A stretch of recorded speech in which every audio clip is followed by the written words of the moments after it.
Hi, my name is Greg Hill, worldsbestsalestrainer.com. Now that's just what I named my website, and I really appreciate all the posts and all the comments. Today we're going to talk about the third step of the sales call, which is part of my How to Sell series, 5 Steps of Sales Call. Now, all the sales training is free. All you have to do is go to my website, worldsbestsalestrainer.com, and register. So let's get started. Step of the sales call, probing, otherwise known as needs assessment. Simply stated, it means just asking questions. Now the stated context, and what I mean by that is the context or the reason why you're asking questions is you're going to communicate to the client or the prospect in your way that you're very interested in them. You're very interested in their needs, you're very interested in their company, and you want to know what they need because you don't want to propose something or come up with some ideas that don't make sense for them. Because the last thing you want to do is waste their time. And the reason why you talk about wasting their time in the stated context, or the reason why you're putting that forward, is that's the one reason why people don't take you seriously. Well, I can't evaluate this right now. I don't have time. I'm not going to waste your time. Just let me ask you a few questions about your company so I can give you a product and service that's going to meet your needs, that you're going to be happy with, and you and I will be doing business for a really long time. That is a stated context for step. Reasons are context. Now you also have an underlying context, which is to get them to buy your product as soon as possible and to have as good a fit as possible. So the underlying context while you're probing is to keep control of the sales call. Now old school is you keep control of the sales call from the opening handshake to when they're signing the order at the end. I believe, especially because of the way society is today, that control ebbs and flows.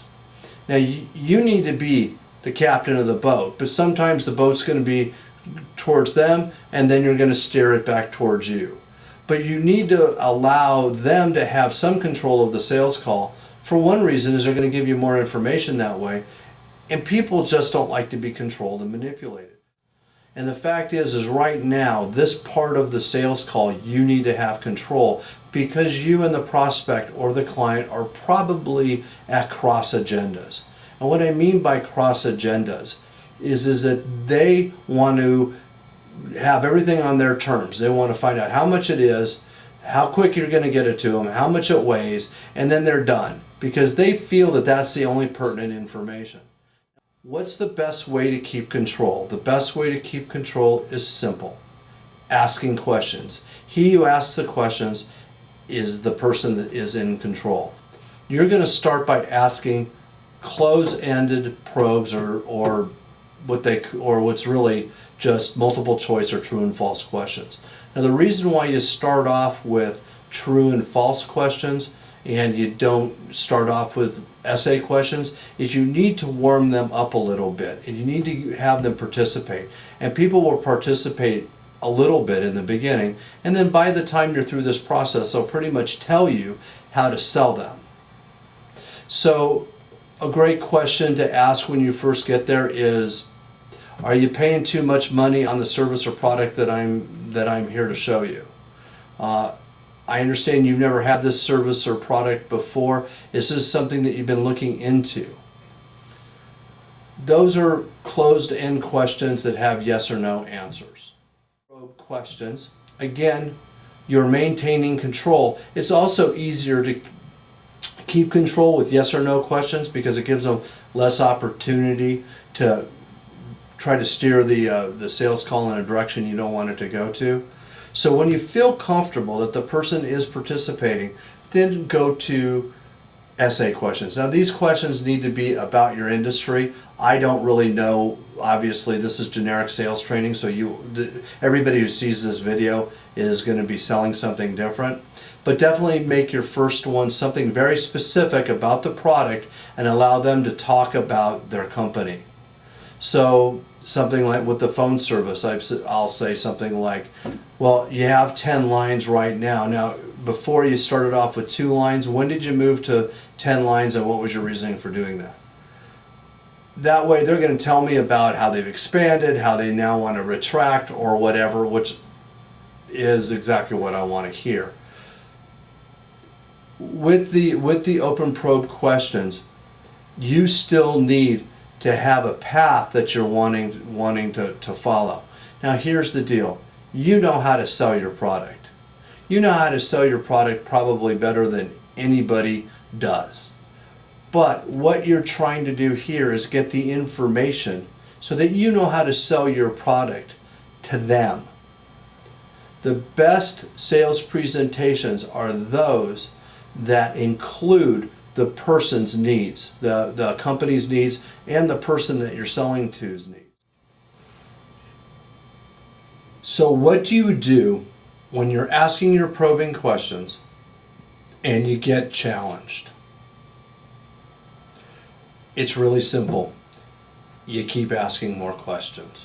Remember, once again, the person that's asking the questions are those that are in control. Now, we've all made the mistake of running to our, well, what we used to have, flip books. Now we have PowerPoint presentations, but we do all kinds of things. We bring out the information, we bring out the brochure, we show them what kind of deal they're going to get. And unfortunately, this very, very rarely works. You need to ask the questions that you have planned so that you can really analyze their needs. And you also got to engage them. If they're trying to push you off quickly, they're not going to buy anyways. So the best thing to do is to continue to ask them closed probe questions that are easy to answer. It doesn't work to try and fast forward the sales call in order just to appease them. The transition to the next step of the sales call is the soft set. Now, a set is not a trial close. A trial close is when you're testing the water to see if you can get the person to buy. What a set is to cover ground and to go over things so that when you do go to close, you've already covered them and it'll make it easier. So the idea is you're setting up the close. Now the soft set that I've been using for a really, really long time is, well, I really know a lot, now that I know a lot about your business, I know that we have a product and service that's going to really make sense for you, it's going to save you a lot of money, and it's going to save your company a lot of time. But before I get to that, how does your company, what is the process that you have for purchasing? And then information on step 3. Now before we review, I understand that this is foreign to many of you. That this sounds like you're using tricks, that you're doing things that are manipulative. And the fact is, to a certain degree, you are. But if you believe in your product or service and you believe that the person that you're speaking to is truly going to benefit for this, you're doing them a favor by being as convincing and using as much persuasion as you possibly can. So sell to the people that need your product, that are going to benefit from your product, and sell it well.